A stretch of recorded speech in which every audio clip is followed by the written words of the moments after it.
Today, I am delighted to be joined by one of Australia's best weightlifters. He has represented Australia at multiple international events, including the Pacific Games, where he won gold in 2019. He competed at the 2018 Commonwealth Games and now has his sights set on doing the same at the Tokyo Olympics later this year. Thank you for joining me today, Brandon Wakeling. Thanks for having me on. Let's go back all the way to the beginning. How much of a role did sport play in your childhood? I would say going back from the age of 5, I was pretty heavily invested from sport, I guess the earliest that I could do it. So the biggest ones for me were rugby league and athletics. So little athletics and rugby league from the age of 5, 6. Continued with rugby league all the way through until I was 21, track and field until I finished high school. And I actually made the swap from rugby league at a semi-professional level over to Olympic weightlifting. So fairly late in life. I turned 27 this year, so I've only been weightlifting for 5 or so years, but it's been pretty full on since the swap. Now, I believe you moved to the Gold Coast at quite a young age from Campbelltown. What was it like growing up on the Gold Coast? I imagine there's just sport and being active and being outside all around you as a kid. Yeah, well, it's kind of all I knew as a kid.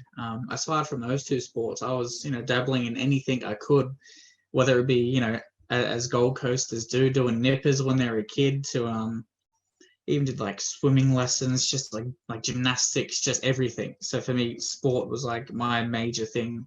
All my friends were pretty heavily invested in sport, so it was kind of all I knew. Just being active. I had active parents that did sport growing up as well, so it was kind of the norm for me, and it haven't really taken a back step since then, really. Who were your sporting heroes growing up? Were there any athletes in particular that you looked up to and you aspired to be like? I used to love watching Usain Bolt at the Olympics. So I guess he's won a few Olympic Games now. So I remember back when I did little athletics, watching Usain Bolt run, and I heard him say that he used to have chicken nuggets the night before he'd race. So before every one of my races the night before, I made sure I had chicken nuggets as well. It's funny the things that kind of rub off in you as a kid. But yeah, he was a very cool, calm, collected character in competition. And I guess that's something that inspired me to kind of try achieve those higher levels. You mentioned rugby league there. Obviously, you got to some pretty decent levels in rugby league as a kid. Let's talk about what positions you were playing and sort of what levels you were playing at as well. Where did you take part? Where did you take on the field? Well, I was kind of like a utility growing up. I think I played every single position there was, apart from as a front rower. I actually ended my career as a hooker. Just playing in our local Gold Coast A grade competition for the Tugan Seahawks. But yeah, bit of everything. I guess I was kind of known for being pretty quick off the mark. So being in at the number 9 was a good little spot for me to try to dart out whenever there was a lazy marker or something. But yeah, bit of everything. Now, I believe you were selected to the Tweed Head and Gold Coast Indigenous teams. I was reading a bit earlier today. What did it mean to be selected to those representative sides at such a young age for you? Represent my culture and heritage in those events has always been important to me. Back when I played football, of course, playing in the yearly knockout competitions was something that I always took part in, as well as the teams that we played in throughout the year. So to branch out from just your usual rugby league season and to do something more entwined with culture and heritage was something that I took great pride in. I was reading today as well that you're one of the ambassadors for sort of the Deadly Choices program. Obviously that's something a bit newer. It wouldn't have been when you're in those teams, but how important is that role as well in terms of, I guess, sharing messages that you've learned across your time as an athlete with members of your community? Yeah, well, I started as an ambassador for Deadly Choices after the Gold Coast Commonwealth Games. yeah, I feel it's important as an athlete to share your story and listen with community. For myself, being the Indigenous community, sharing the values that I feel helped me get to where I was, as well as listening and talking with the community, young and old, just to kind of hear their story and share values, share stories, and just get really into community. And I mean, I guess as someone who loved rugby league growing up, some of the names that are fellow ambassadors, I think Preston Campbell, Scott Prince, Pedro Sivanasiva, Steve Renouf's on there as well. I mean, it must be kind of cool to be among those guys that you probably would have looked up to as well as a kid. Yeah, it was kind of surreal when I first started, just seeing all these legends of football just casually walking around the office. Yeah, it took a bit of getting used to it first, having a look at being in person with those people that I saw on the television, people that everyone talked about when Origin came around, and all these all the Indigenous teams and everything. I guess now it's more so on a work colleague and friend basis. Now it's kind of the norm, but it's good to be surrounded by, I wouldn't, yeah, I would say like-minded people in the pursuit of sport excellence. Obviously, rugby league, weightlifting, different sports, but we definitely share the same path in certain aspects, and it's always good to hear their take on everything, especially those that have completed a successful career in their chosen sport. And how important do you think of a role sport plays in some of these Indigenous communities? I mean, we've seen a lot of rugby league players, in particular in the last sort of couple of months this year, talking about some of the things happening in far north Queensland and really wanting to be a role model for some of the youths growing up. Is that something that you see as well? Massively, especially with rugby league. Obviously, Deadly Choices, we have a lot to do with rugby league. We're partnered with a lot of NRL teams. Obviously, branching out into netball and other sporting avenues as well. But yeah, when we're talking about our younger community, rugby league is a massive part of that, and a lot of the youth look up to those players. So to have them, on board sharing those key values, like sharing what it means to live a happy and healthy life, to the end result of trying to close the gap between the Indigenous and non-Indigenous life expectancy. It's definitely come a long way in a short period of time, and it's definitely going to do more as our time goes on. Well, I know we're here to sort of chat about your career, but I think it's just a fantastic program. So I wanted to make sure we spoke about your involvement in that, I guess, nice and early. So going back to sort of where it all started, you mentioned track and field. You did a fair bit of that as well, looking up to someone like a Usain Bolt. What were the sort of events you were competing in there? Yeah, so the 100-meter sprint and long jump. I was more so into long jump. I remember for my birthday in early primary school, I actually had my dad dig out a long jump pit in my backyard. So I was all in as a young kid. As I got older, obviously you kind of branch out into different avenues when there's more things. Obviously you can get a job and everything when you get a bit older. So I kind of lost interest in track and field as I grew up. Kind of rekindled my Olympic dream when I joined Olympic weightlifting. I remember when I was young, I always wanted to go to the Olympics for long jump or 100-meter sprint. So it was good to kind of fall back into those childhood dreams, although be it over the age of 20. You talk about those Olympic dreams. Are there any specific memories that come to mind of watching the Olympics, I guess, maybe a bit younger than Usain Bolt, or was it someone like him who really sparked that dream as a kid? I think it was more so to do with the sports I was doing, being little athletics. I was pretty all in on it. I remember holding the Olympic torch for the Sydney Olympics. The torch relay came past my school, and I got to get a photo with it. I still have it to this day. But just little things like that kind of stuck with me. There was no real, like individuals. Obviously, Usain Bolt was one, but there was nothing apart from that was too specific that was ingrained. I just liked the whole Olympic event as a whole. Like I would watch everything from the sprints to fencing to the marathon. I didn't care what was on. I was watching it. Would you just be up at all hours of the night watching the Olympic Games as well? Yeah, loved it. Loved it. Yeah, I had all the Olympic Games on the PlayStation when I was a kid. Played them non-stop. Yeah, obviously it's been a while now since I've got the tune in, but yeah. So obviously, as you said, you kind of gave up some of the sports for a while there and refound your dream when you came back to weightlifting. What sparked that interest in weightlifting, that sort of passion to pursue it? Well, from the age of about 16, obviously I'm not the tallest guy. I'm about 5'6". At that age, below 60 kilos, and to play football, to keep up with the bigger boys, I had to try put on a bit of muscle. So from that age, I joined the gym just to try to build some muscle to keep up with everyone. And through those years, I kind of fell in love with the process of resistance training at the gym. And by the time I got to 21, fiddling with all the modalities of training, a friend at the gym once said that she was going to try this Olympic weightlifting thing and asked if I wanted to come with to try it out. And I had no idea what Olympic weightlifting was at the time, but anything to kind of mix up, the monotony of training, I was keen for. So I went down, to the Monday night free one-on-one session, and then kind of never turned back since then. So yeah, kind of found it by mistake.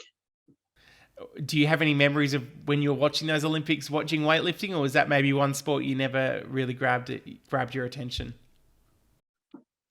There was no performances in particular. The only one that I watched was like a sad story of a guy that injured his neck and it inhibited his grip, so he couldn't grip onto the bar. So he only was able to lift to knee height every single attempt before he kind of lost his grip due to injury. That's my only memory from Olympic weightlifting. Do you think that might be the same with a lot of people though? That when they think weightlifting, they almost think more of, I guess, the moments where it doesn't go right or it goes wrong or people have fails. Do you think that's kind of a connotation that unfortunately follows the sport a little bit?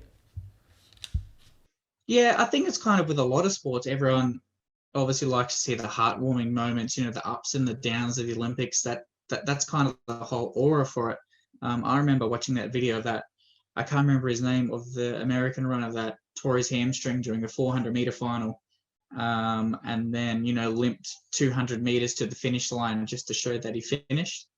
So I guess that kind of coincided with that, just to kind of watch his determination to come out and try and make the lift, well knowing that he was compromised.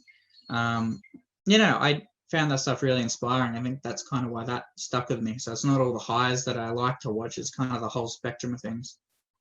How early on after taking up weightlifting did you kind of go, okay, there's something here that I can really nurture and progress in the sport? Well, I started at around Halloween time, 2015, and I continued on for the rest of the year, just doing it twice a week, just to kind of, mix things up and just have a bit of a play around with weightlifting. And it wasn't until early the next year, I kind of found I had a knack for strength movements. So for squats and things like that, I think just my general upbringing with sports that involved, power and speed, as well as the base that I built in the commercial gym, kind of led to having a good base for weightlifting. So early in that year, I kind of, felt that I had a knack for it in that sense. I had a lot of limiting factors with, my mobility and things like that, because you have to be quite flexible to do weightlifting. So that was my biggest challenge. But in the grand scheme of things, with having that base already there in terms of strength and power, I felt I could go a long way in a short period. So that 2016, the year after, I stopped playing football and then went into weightlifting, did every competition I could throughout the year, did about 12 plus competitions, not lifting anything significant, but just getting a feel for the whole process. So I was doing maybe 5 weightlifting sessions a week that were coached for that year. And it wasn't until I graduated university at the end of 2016, which ended up being a year before the Commonwealth Games qualifying event, that I thought, instead of getting a job after graduating university, I thought I would have a gap year where I would train full time for a year to try and make the Commonwealth Games. If I didn't make it, that's fine because I tried as hard as I could. If I did, that's kind of the cherry on top. And it just so happened, work out for me after that 2017 year of full-time weightlifting. How much of a motivator was getting to compete at a home, I guess, Gold Coast Commonwealth Games? Yeah. Well, that was a big motivator. Like the stadium that it was at was only 20 minutes from my house. So it kind of felt like all the chips were aligning. I had, like, I've gone into this sport accidentally. I kind of found out I had a knack for it. This massive events coming up just down the road from my house. I've finished university, a year prior, so I have the opportunity to try and make this event. So it definitely was a massive motivator for me, and ultimately led to making the team. Do you remember when your first event or weightlifting event was, and what your memories are of that? Yeah, it was only a few weeks into weightlifting. I did just a local club event. I remember I ended with a 62 kilo snatch, and I think it might have been an 85 kilo clean and jerk. I missed my second snatch at 60 kilos, so wasn't the greatest comp, but I didn't exactly know what I was doing then either. I was just kind of muscling the weight up at that point. How do you deal with, I guess, competitions like that where you maybe aren't as happy with the result or know you can do better? How much do you take away from it, and what sort of learnings do you take from those results? Yeah, well, there's obviously a lot of up and downs, and there's a lot of margin for error in weightlifting. We only get a select amount of lifts in a competition, so 3 snatches, 3 clean and jerks, total the best one of each to have your grand total to compete with everyone else. The lift only has to be a little bit off to miss, so you can have the greatest few month build up to an event, and then just be off on the day, and it doesn't go to plan.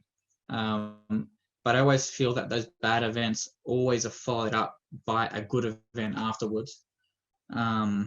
So there's always something to take from it. You can't exactly just have a blind at every single comp. You have more worse comps than you do better. But I think it's those moments that motivate me the most to put more into training once I go back. What's your build up like for a competition? What do you do to sort of get in the zone? Is it listening to music? Is it just having some quiet time? How do you find the best way to get ready for a competition is? Yeah, music for sure.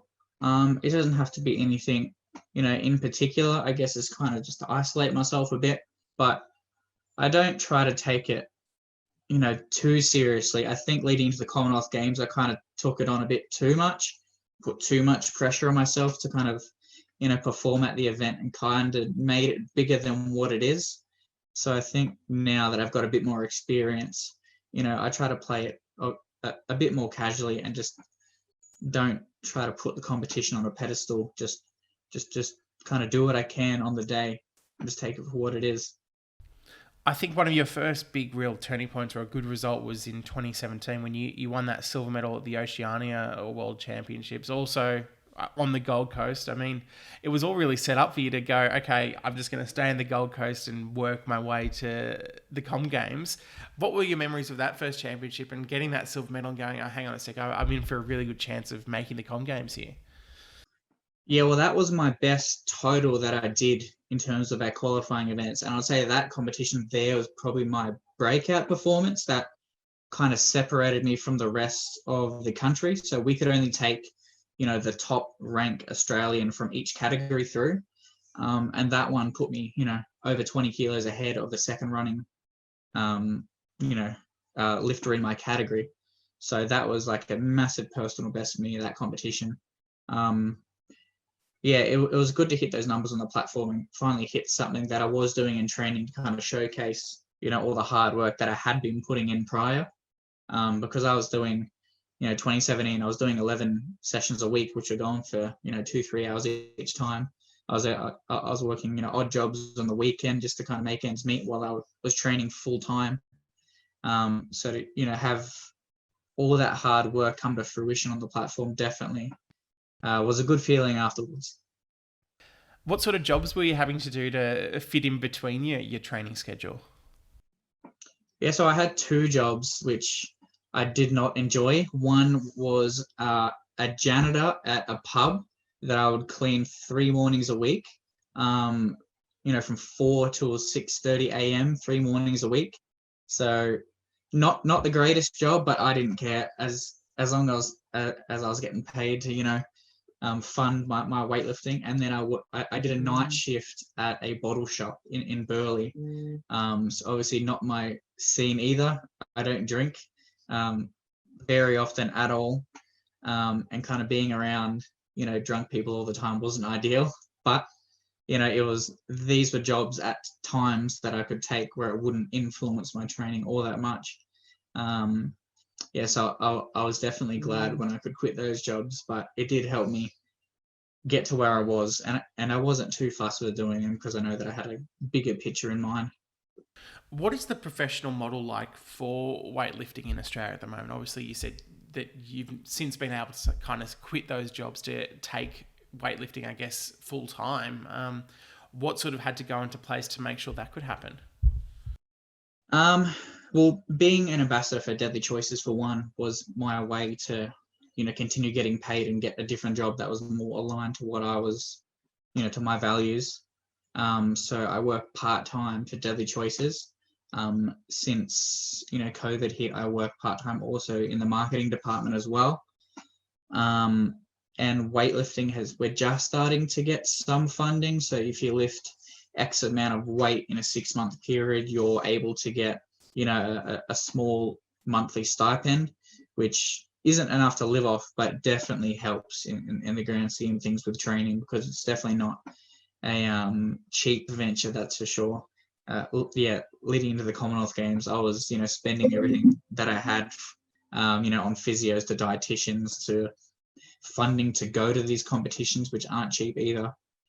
So obviously, it's a bit better nowadays, now that I have a more solidified position at work, as well as the stipend, considering that I still obviously lift at a specific level. I mean, one of the events that I saw that you competed in was I guess, in Turkmenistan in 2017. So what is it like organising to go to a tournament like that when you don't have the funding behind you, when you don't have, I guess, the support behind you, but going, no, I have to compete at this event if I want to take this seriously? Yeah, well, I was lucky enough to have lifted to a certain grade to have that one funded. So we have certain events that we do get funded for. In terms of the Olympics, we have to do at least 6 competitions, international grade competitions, to qualify, and any on top of the 6 that you wanted to do, to have another crack at getting a total that you needed, you had to fund for yourself. So there was a couple that I had to fund for, back prior to Commonwealth Games, not lifting at the level to have certain things funded. I had to pay for certain events, but for the ones that I need to go to, considering that I'm lifting all right, I, for the most part, get those funded. So I had Turkmenistan funded for that competition. Out of my Olympic qualifiers, I funded myself to go to Qatar and San Diego in 2019. Let's get into the Commonwealth Games chat, because obviously that's a pretty special moment for you. I mean, when you found out you had made the Commonwealth Games squad, what was that moment like, and who were the sort of first people you told and shared that news with? I guess I was kind of somewhat common knowledge to myself before I was at the last qualifying event, only because I was so far ahead. Kind of leading into that, like at the start of that year, I was hoping that, I would have that moment where I lift, a PB weight to make the team. But I ended up being, quite a significant margin ahead, where, my spot was somewhat solidified. And I guess some of my family didn't understand the qualifying procedure all that well, so I thought I was going, early on in the year. So I had, to prove them right. So for the most part, most people knew that I was in with a good shot, but it was good at the start of that next year in January 2018, when we could officially, state to the public that we were selected. It was definitely a big box that was ticked in terms of my, life goals.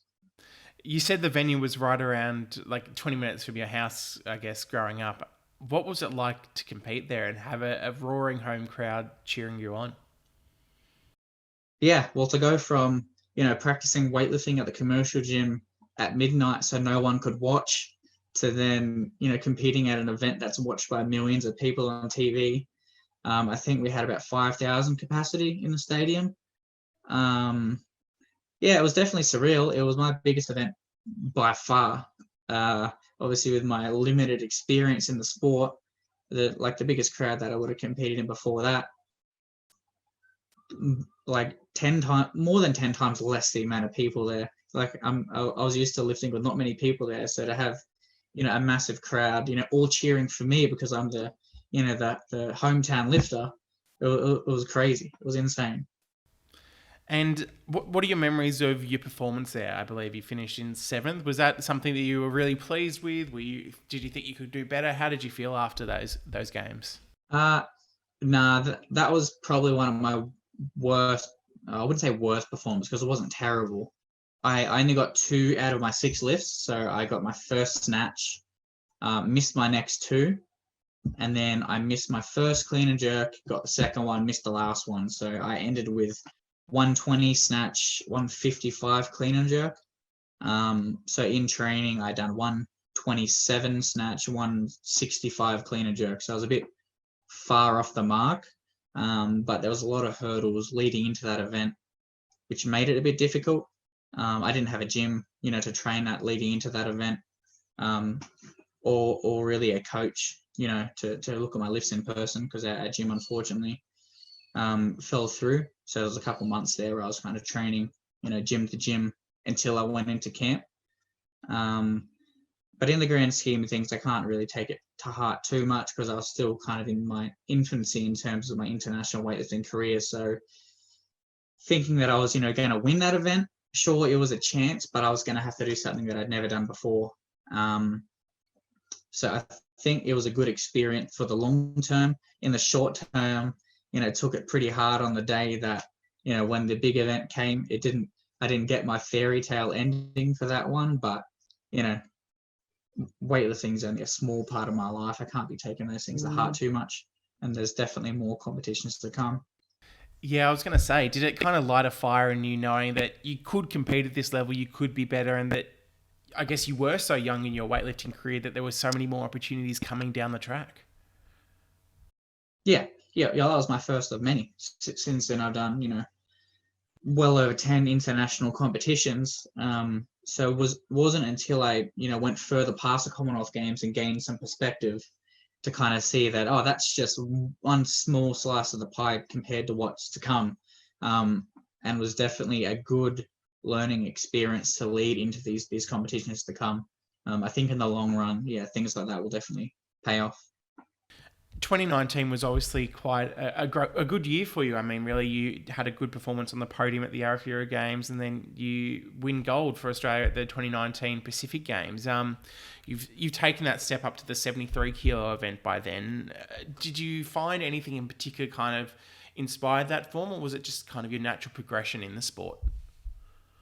In terms of the weight Yeah, categories, weight, and then just also, I guess, the performances that just continually oh, okay, improving. Yeah. yeah. Well, we had our weight categories all changed for the Olympics for Tokyo. So that my original 69 kilo category was changed to either 67 or 73, and I usually sit at around 73. I didn't want to lose any more weight and try to gain, numbers on my total. I would have rather, naturally put on weight, put on strength, and just, keep the upwards trend. So for me, choosing 73 was an easy decision for me. In terms of competition numbers, yeah, well, Pacific Games was my best total by 5. So that was a PB, that one. It was a pretty congested year. I can't even, name all the competitions that I did that year. I think I went to 5 different countries, for competitions that year. So a lot more than I was used to, but in terms of the Olympic qualifying procedure, we had to do all those competitions to make sure we were earning points to then make the team. So I started the year strong, and it kind of wore on me by the end of the year with niggling injuries and things like that, having to compete so much and lift at such a high intensity. that I was glad once, Christmas came around and I could have a bit of a break because my body really needed it. I was going to say, I mean, I imagine you probably had a bit more of a break than you kind of imagined with how 2020 panned out. Mm. When COVID-19 hit, and I guess the sporting world and the world in general got turned upside down, were you kind of grateful with some perspective that it gave you a Mm. chance to kind of take a break and really refresh? Yeah, well, ending 2019, all the excessive travel and competitions really wore on me to the point where I didn't want to travel anymore and I didn't want to do so many competitions.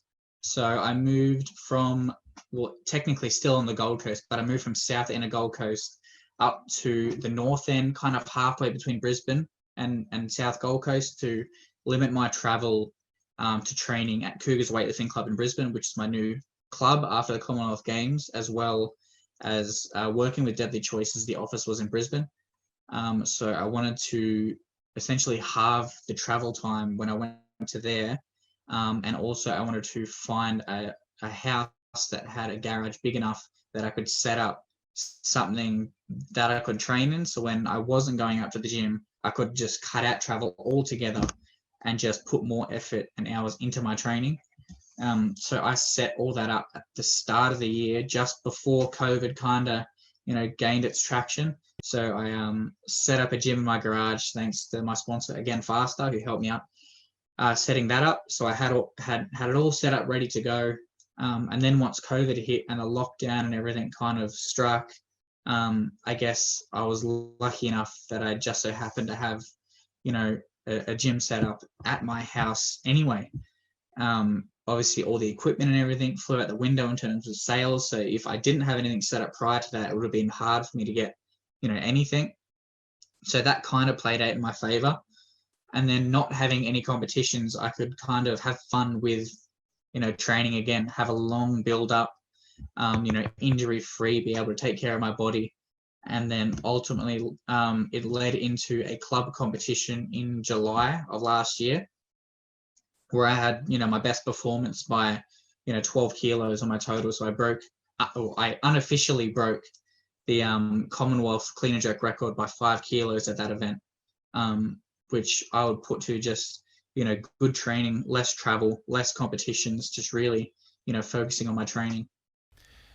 Do you think having this extra, I guess, full year to prepare for the Olympics has you in better stead for competing at the competition? And I guess, how do you think you would have fared if the Olympics had been last year in July? Well, that event that I did hit a PB and kind of aligned almost to the day of when I would have competed at Tokyo. When I found out that I was going to be postponed a year, I wasn't too distraught, just because, kind of felt like the goalpost moved, but I was heading in that direction anyway. So if anything, it kind of gave me an extra year to kind of build up to my potential, which I felt that I wasn't close to anyway. So I wasn't too, worried about it in that sense, because I feel like I was still kind of young in my career in terms of weightlifting. Can you quickly talk us through, I guess, the qualification process and I guess what goes into securing your ticket to Tokyo? Yeah, so we had a time block initially set in November of 2018, which was supposed to go to the start around like April of 2020.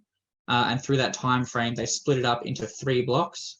And what we had to do is we had to compete 6 times total, and do at least 1 comp in these 3 time blocks, to ensure that you're getting drug tested. That was like the main reasoning behind having to do so many competitions, competing constantly through that, so all the countries could be, continuously there to get tested. So 6 major competitions we have to do. Each competition, the total that we did, then turned into an equivalent of points. After all the competitions are done, your best 4 performances, with 1 from each block, will be added up. Whoever has the biggest points total. For me, in the Oceania region, they made Oceania a pool where 1 slot per category would be selected, kind of like with Australia for the Commonwealth Games, but I had to be the best in Oceania for that one. And I kind of still find myself in a point where I'm significantly far ahead in terms of my category for points. So obviously when COVID hit, everything was suspended. I was 3 weeks out from my last qualifying event, which was to solidify my spot. I was then supposed to do that event this year in April, but it was postponed again. So I'm not quite sure, what the go is going to be with the qualifying period, because the can's kind of getting kicked down the road again. But I don't feel like we're going to have the opportunity to do any more competitions. And depending on what they decide, they might just choose the team off, all the competitions that we have done already. Like I've done, 8 competitions over that time. So I've already definitely done my fair share of lifting. So I guess it's just a waiting game for me at this point. I mean, we've obviously learned a lot of new things about what these Olympics are going to look like in Tokyo, that there's not going to be no international fans allowed. I mean, I imagine you would have had lots of people wanting to come and watch you if you competed over there. Yeah. I had a family that were keen to go. Obviously, it's a bit different now. I don't think there's any international spectators allowed. I think maybe local spectators, but that's about it. And on top of that, I guess the spectators that are there, they're not going to be allowed to chant. I think that all they're going to be allowed to do is clap. So in a way, is it going to take you back to those midnights training where there weren't too many people around you, where you just go, okay, I can just focus on my performance. There's no sort of outside distraction there.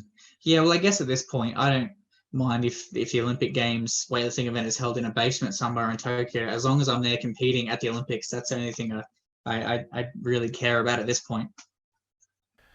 What motivates you to keep training every day? I mean, I've spoken to athletes who, like, especially you think of swimmers and people like that who are up at 4 a.m. each day. They've got to get out of the bed, especially in winter's mornings when it's just like, no, I don't want to train, but I have to. For you, what's that sort of motivation that gets you out of bed on those cold mornings? I just thoroughly enjoy the process of training and the progressions over the week and building momentum and kind of seeing that hard work pay off. I've always loved resistance training from a very young age, when I used to do push-ups and sit-ups every day, just to kind of build momentum in that sense. So this is just something that I have fun doing. I guess there's no other real way to put it. Obviously, there's more motivators now in terms of being an elite athlete, and with the perks that come from being an elite athlete and the voice given and the work I get to do in community and things like that. But when it comes down to just the training, I just have fun doing it. That's my only motivator. If I didn't enjoy it, I wouldn't do it. Is there a particular feeling when you're lifting, or it might be some other part of the sport, that really is the pinnacle that you go, this is why I do it, this is why I enjoy it? When you talk about the pinnacle in terms of events, whether it's during an event, yeah. In terms of events, the Olympics is what is the pinnacle. For me, to try to strive to do the best I can in weightlifting, I want to help grow the sport. So when it comes to these big events, I want to, make sure that we have representation from, Australian athletes at the Olympics, because we have so few. So we mainly have, maybe only myself at the Olympics, maybe one other male and a couple females. And I feel for the future of the sport, it's important to have role models that fill those spots at the top and display the values that kids want to aspire to be. Because I really love the sport of weightlifting. So it's a big motivator for me to kind of try fill that spot at the top, to try help motivate the younger generation to then join the sport, because we're a niche sport in Australia. We're not huge, we're definitely growing, but being somewhat of a help in terms of growing the sport is a massive motivator for me. What would it mean to you to pull on that green and gold and compete in Tokyo? Even I know you said you would compete if it's an basement, wherever it is in Tokyo, but when it comes down to it, have you thought much about that moment of competing in Olympics, and what do you think it would feel like? Surprisingly not. I think because there's been so many bumps in the road, I haven't been able to put my focus to it. With the Commonwealth Games, obviously I visualized how it was going to be, because I knew, at that Commonwealth and Oceania thing that I got silver at in 2017, that was at the same venue. So I could kind of visualize, how it was going to be, how it was going to look. This time, obviously, it's not the event itself, it's more the process of making the Olympics is what I've kind of stuck with. I'm sure when the time comes around, it's going to be pretty surreal once there's kind of things set in place so I know how it's going to look, I guess, because there's still so many things up in the air of how it's going to run. It's hard to kind of visualize how it'll be. But I have had a glimpse of how our suits are going to look, and it will be good when I finally get the chance to, put it on and then represent the country.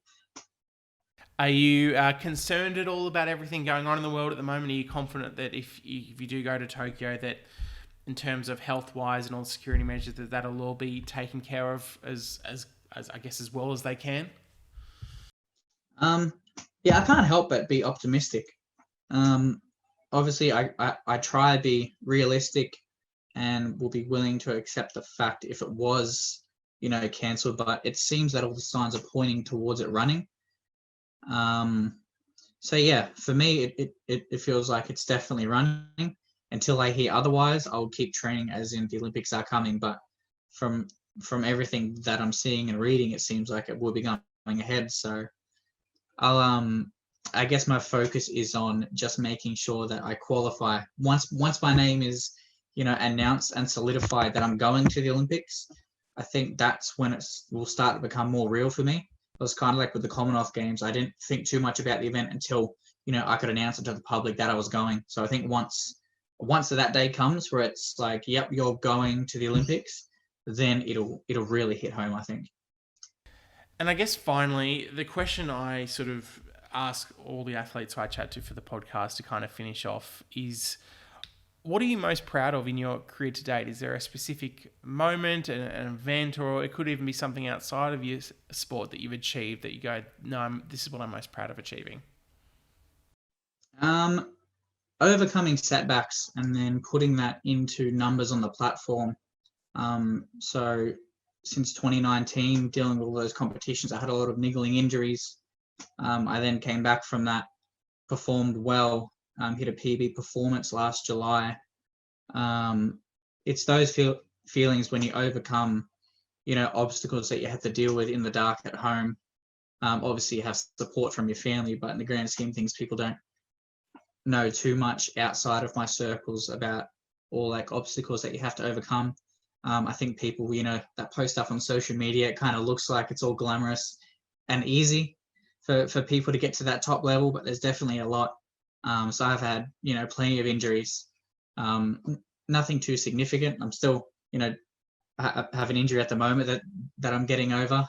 I had surgery about 3 weeks ago on my finger, where I crushed it during an exercise in weightlifting training.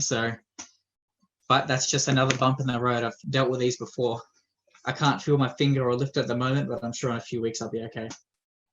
Well, Brandon, I'm sure even though you've had all those bumps in the road, we cannot wait to see you hopefully achieve your dream of, I guess, competing at Olympics in Tokyo later this year. And good luck in all your preparation in the lead up, and we can't wait to see your name hopefully as part of that team going over there. Finger crossed. Thanks for having me on.